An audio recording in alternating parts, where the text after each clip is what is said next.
मेरी जो मुलाकात हुई थी ठाकुर युवराज सिंह से हुई थी, जो मतलब कि अच्छे विचारों पे काम कर रहे थे। और तोड़ेगा, कहीं जाति के नाम पे तोड़ेगा, कहीं आरक्षण के नाम पे तोड़ेगा, कहीं किसी चीज़ के फ्री राशन, फ्री बिजली, फ्री पानी के नाम पे तोड़ने की कोशिश करेगा। मतलब हर आदमी का एजेंडा सेट है उसका, मतलब वो तोड़ने की कोशिश करता है।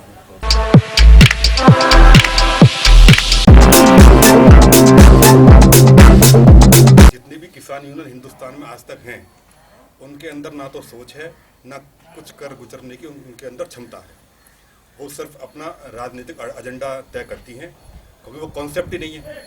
ये बड़ा गहन चिंतन मनन करने के बाद में ये चीज़ें सारे पॉइंट निकाले हैं। तोड़ेगा, कहीं जाति के नाम पे तोड़ेगा, कहीं आरक्षण के नाम पे तोड़ेगा, कहीं किसी चीज़ के फ्री राशन, फ्री बिजली, फ्री पानी के नाम पे तोड़ने की कोशिश करेगा। मतलब हर आदमी का एजेंडा सेट है उसका, मतलब वो तोड़ने की कोशिश करता है।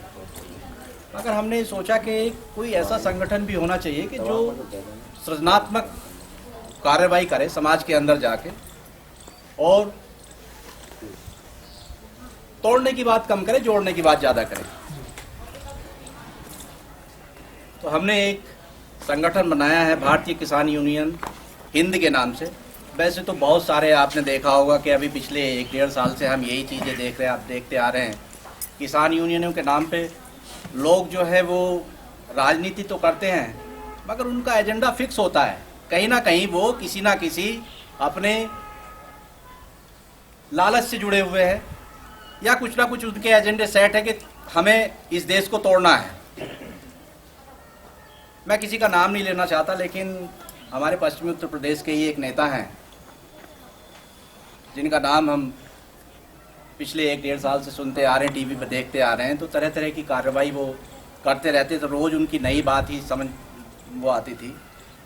किसी भी प्रोग्राम में वो होते थे, किसी चैनल के माध्यम से जब अपनी बातें रखते थे, तो मुझे ऐसा महसूस हुआ कि कहीं ना कहीं कोई ऐसी एक शक्ति भी होनी चाहिए जो पॉजिटिव एनर्जी समाज को दे सके।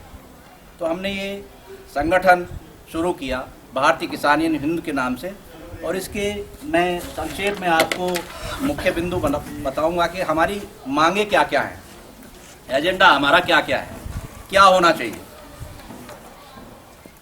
इसके उद्देश्य हमने रखे हैं कि किसानों के बच्चों को शिक्षा और सरकारी नौकरियों में 50% आरक्षण मिलना चाहिए। आज सबसे बड़ी समस्या जो है वो देश के टूटने की, हमारा पूरा हिंदू समाज तो जातियों में टूटा हुआ है। और वो किस वजह से टूटा हुआ है? आरक्षण की वजह से। एक तरफ दीवार बीच में खड़ी हो गई है, एक तरफ आरक्षित समाज हो गया और एक तरफ अनारक्षित समाज हो गया। ऐसा ही है कि नहीं है? ऐसे है। और मैं कहीं किसी हद तक ये भी कहने में कोई गुरेज नहीं करता कि जो आरक्षण मांगने वाले लोग हैं, जो मलाई खाने वाले लोग हैं, वो कहीं ना कहीं निगेटिव भी चले जाते हैं, लेकिन जो आरक्षण से वंचित लोग हैं वो कभी देश के खिलाफ बात नहीं करते। मैं समझता हूं कि एक बहुत बड़ी बात है ये। इतना कुछ सहने के बाद भी अगर देश को तोड़ने की बात नहीं करते, जोड़ने की बात करते हो, तो मैं समझता हूं कि अपने आप में एक बहुत बड़ी बात है ये। खैर, हर आदमी चंद्रशेखर आजाद नहीं हो सकता, हर आदमी सरदार भगत सिंह नहीं हो सकता, हर आदमी सुभाष चंद्र बोस नहीं हो सकता। कुछ लोग अपने निहित स्वार्थों को लेकर वो देश का भी नुकसान, उनका अगर 2 रुपए का नुकसान फायदा हो रहा हो तो वो 10 रुपए का देश का नुकसान करने में कोई हिचक नहीं करते हैं। सुभाष चंद्र बोस का नाम तो आपने, मैं समझता हूँ कि सबने ही सुना होगा। वो इस हिंदुस्तान के सबसे पहले IAS ऑफिसर थे। IAS भी नहीं, सिविल ऑफिसर थे। ICS होता था उस जमाने में, इंडियन सिविल सर्विसेज। आप देखिए कि जिस IAS अगर कोई बच्चा बन जाता है तो कितना उसका रुतबा बढ़ जाता है साहब, कितना उसका अमला पीछे चलता है। 2-4 गाड़ियां आगे, 2-4 गाड़ियां पीछे चलती हैं। जो पहला हिंदुस्तान का, वो भी अंग्रेजी जमाने में IAS ऑफिसर रहा होगा, उसका रुतबा कितना रहा होगा साहब। मगर उस व्यक्ति ने भारत माता को आज़ाद कराने के लिए, इन बेड़ियों को ख़त्म करने के लिए उसने अपनी कैरियर को लात मार दी और अपनी पूरी ज़िंदगी वो संघर्ष करते रहे देश की आज़ादी के लिए। और अंततः उनका अंत कैसे हुआ है ये तो किसी को कुछ पता ही नहीं है, लेकिन हम सुनते हैं कि हवाई जहाज दुर्घटना में उनकी मृत्यु हुई थी, लेकिन अभी तक किसी को पता नहीं है कि कैसे उनकी मृत्यु हुई थी। तो मैं समझता हूँ कि देश को जोड़ने वाले लोग भी एक साथ खड़े होने चाहिए। अगर आरक्षण किसानों के बच्चों को मिल जाता है तो कम से कम हमारा ये जो जातियों में टूटना है ये बंद हो जाएगा, क्योंकि जो आरक्षित लोग हैं वो चाहे 10 बीसे जमीन का किसान हो, लेकिन किसान जरूर है। भाई तुम्हारा पहले भी है, अभी भी तुम अगर ये अगर चीज़ें देखो, संघर्ष तो करना पड़ेगा। मुंह मांगे मुराद पूरी किसी की नहीं होती। संघर्ष करेंगे तो कहीं ना कहीं किसी मुकाम पे भी पहुंचेंगे। और अगर ये मुद्दा हो जाता है कि सरकारी नौकरियों में और शिक्षा में 50% आरक्षण किसानों के नाम पे हो जाता है, तो फिर हर जाति, हर धर्म के व्यक्ति को, सभी लोग किसान हैं। कहीं ना कहीं अगर आप बैकग्राउंड में जाएंगे तो सब लोग किसान जरूर है, गांव से जरूर बैकग्राउंड से हैं कहीं ना कहीं।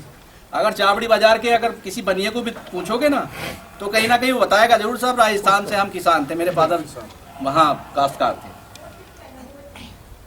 आप जितने लोग यहाँ बैठे हैं, बेशक चाहे कोई डेयरी का काम कर रहे हैं, कोई अपना व्यापार कर रहे हैं, कोई किसी चीज़ का व्यापार कर रहा है, कोई अपना, लेकिन हम किसान जरूर हैं। किसान है सारे। मैं दिल्ली का रहने वाला हूँ, मैं पिछले 32 साल से दिल्ली में रह रहा हूँ, मैं भी अपना कोई काम धंधा करता हूँ, लेकिन मैं किसान जरूर हूँ। चौहान साहब बहुत लंबे टाइम से एक इंडस्ट्रिस्ट रहे हैं, बड़ा कारोबार था, मगर किसान जरूर हैं।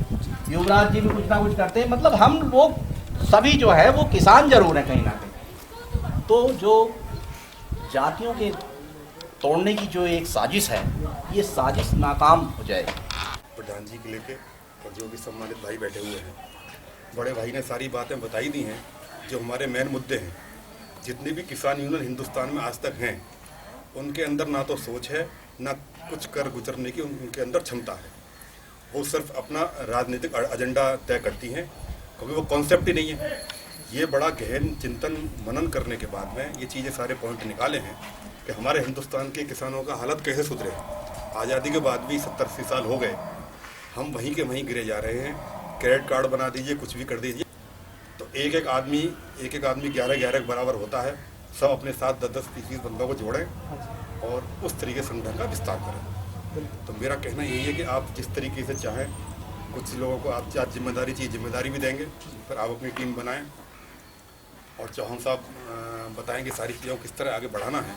पर ये समझ लें कि भारतीय किसान यूनियन हिंद ही एक ऐसा संगठन है जो हिंदुस्तान में किसानों के बारे में सकारात्मक सोच के साथ आगे बढ़ना चाहता है। तो उसमें हमारे सभी साथियों का साथ चाहिए, सहयोग चाहिए। जय हिंद, जय किसान, जय जवान। साथ में आए हम लोग सभी और अब मेहनत करेंगे, खा भी घूमने फिरेंगे। कोई इसमें ऐसी बात डिमांड नहीं है जो कोई पार्टी की ऑप्शन उठाए या कोई भी उठाए। हमारा पार्टी से कोई संबंध किसी है नहीं, सब किसान भाइयों से संबंध है। और सही भाई इसमें जुड़ो और मेहनत करो ताकि संगठन थोड़ा आगे चला जाए। कोई इसमें ना तो यार भी कि हम इस पार्टी से जुड़ना चाह रहे हैं, पार्टी मैटर में कुछ है ही नहीं। पार्टी में तो कुछ नहीं है। बस हमारा तो आपस में एक संगठन बनाना है, संगठन मजबूत, बस इसलिए हम आप लोगों से साथ चाहते हैं। वाला वो जो आप बोल रहे कि किसानों के लिए रिजर्वेशन जो तो ये किस तरीका से रिजर्वेशन होना चाहिए आपके मान को कि हमारे देश के अंदर सबसे ज़्यादा जो लड़ाई चलती है वो रिजर्वेशन को ही लेकर चलती है, आरक्षण को लेकर ही। तो ये यहाँ भी आप किसानों के लिए आरक्षण की बात कर रहे हो आप भी, तो ये रिजर्वेशन किस टाइप से होना चाहिए उस बात को बताओ आप। हाँ सही। क्षत्रिय, ब्राह्मण, वैश्य बहुत सारे नहीं आते। बहुत सारे नहीं आते हैं, जनरल वगैरह उसके लिए नहीं। तो देखो, एक तो जो लोग जैसे एससी वाले को ले लेते हैं, हम शुरू से रिजर्वेशन, जिस एससी को एक बार रिजर्वेशन मिल गया, शायद मैं समझता हूँ वही लोग आगे बढ़ते हैं। वो कभी ये नहीं बोलता है कि मुझे एक बार रिजर्वेशन मिल गया तो मेरे दूसरे भाई को मिलना चाहिए, अब मैं नहीं लूँगा आगे से, जबकि ऐसा होना चाहिए। कुछ लोग तो बेचारे एससी भी भाई के वही हैं, कुछ लोगों छोड़। बाकी अगर जो ऐसा हो जाए, एससी में से डिमांड हो रहा है कि भाई हमें देखिए एक बार मिल जाएगा, ये होना चाहिए जिसको एक बार आरक्षण मिल गया उसके द्वारा नहीं मिलना चाहिए। बाकी अगर दूसरी जाति के लोग बोलेंगे तो लड़ाई हो जाएगी, भाई और क्यों बोल रहे हैं। अच्छा, अब दूसरी बात आती है किसानी की। मेरे ख्याल से एससी हो गए, एससी भी अधिकतर किसानी, कहीं ना कहीं लिंक है किसानी का। और ये आरक्षण के मुद्दे की बदौलत आप अगर जो कोई सा भी सरकारी फॉर्म भरोगे, पूरा देश बोलता है, सरकार बोलती है कि जातिवाद नहीं होना चाहिए। पहले जाति का प्रमाण पत्र दो, तो जब किसी बच्चे से जाति का प्रमाण पत्र मांगा जाएगा कैसे भूलेगा वो?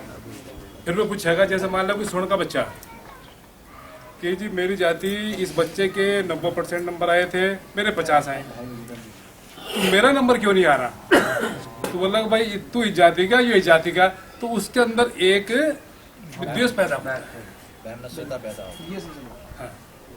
निश्चित रूप से वो बोले या ना बोले, कहीं ना कहीं उसके दिमाग में बात जरूर आती है।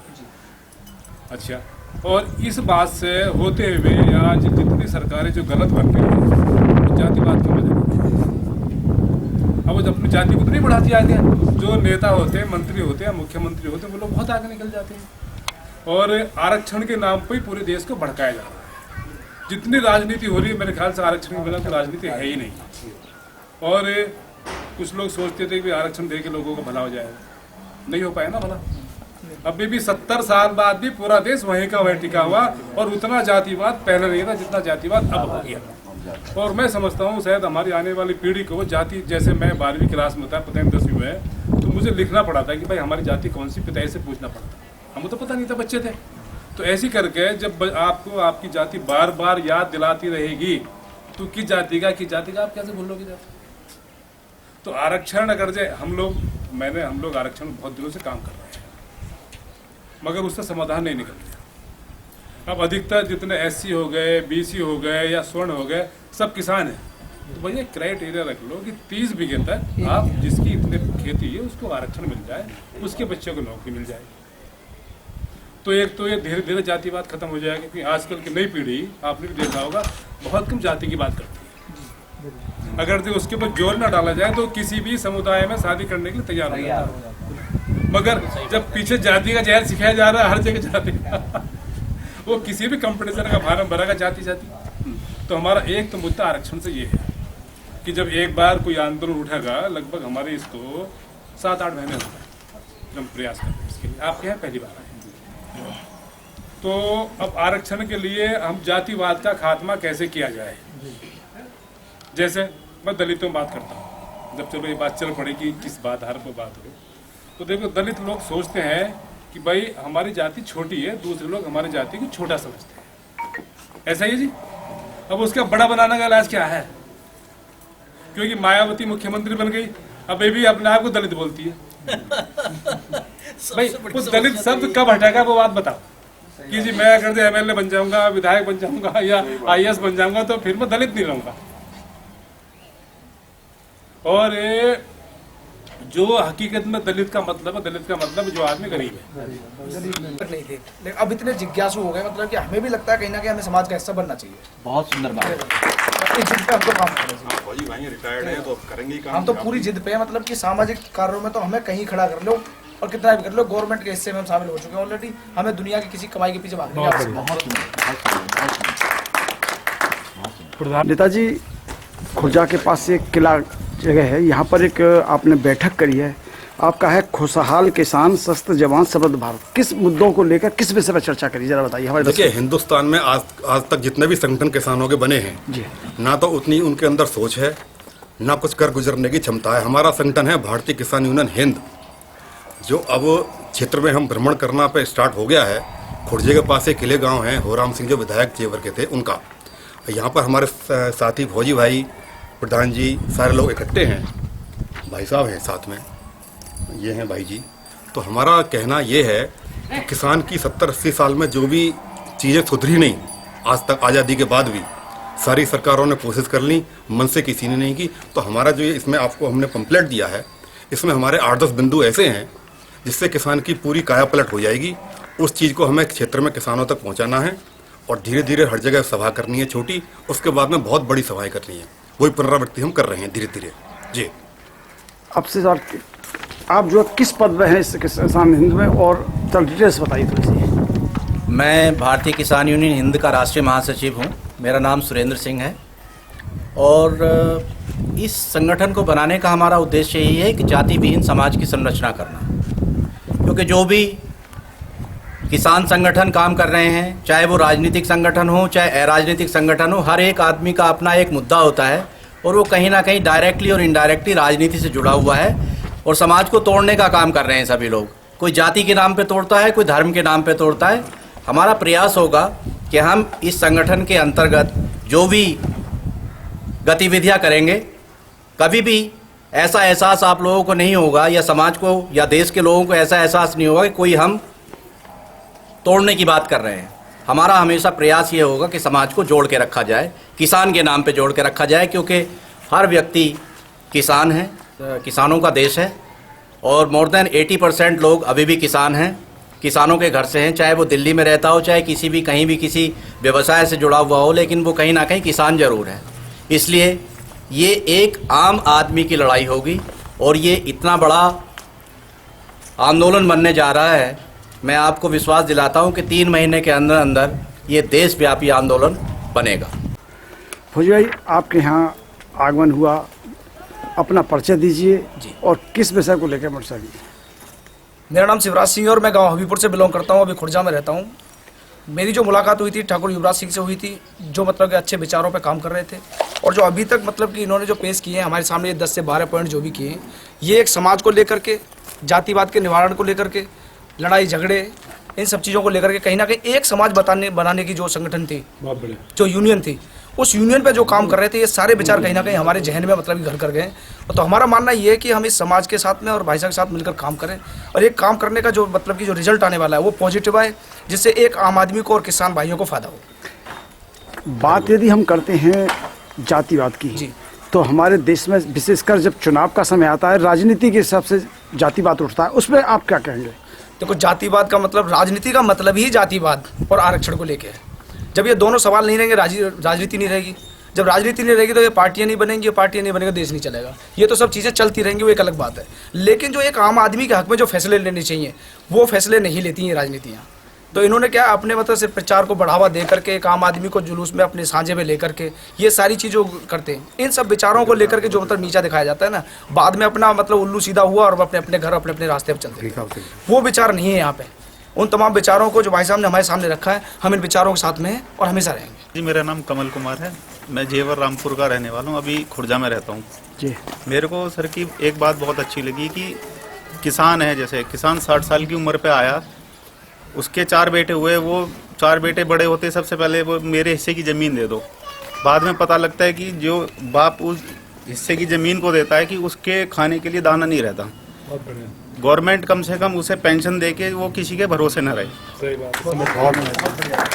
और एक बात बहुत अच्छी लगी कि जैसे स्पोर्ट्स के लिए इन्होंने बात करी है।